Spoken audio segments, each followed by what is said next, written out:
Daniel thought the nightmare was finally over until the room suddenly turned cold. Then from the darkness, she appeared beside his bed. His spirit wife had returned. She leaned closer and whispered, "You promised to be mine forever." Terrified, Daniel ran to the old shrine, hoping the spiritualist could break the curse. But the moment he arrived, the old man looked at him and said, "I have been expecting you." Daniel froze. Then came the truth. His father had made a promise to the spirit world before Daniel was even born.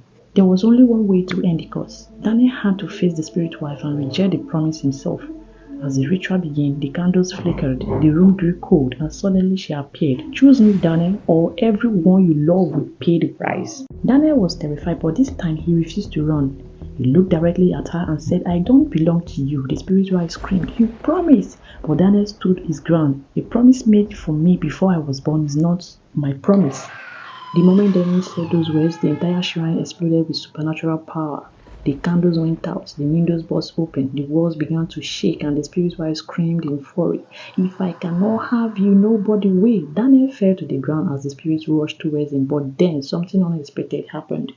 A brilliant light suddenly surrounded Daniel. The spirit stopped, and for the first time, there was no anger in her eye, only sadness. She looked at Daniel and whispered, "You were never mine to begin with."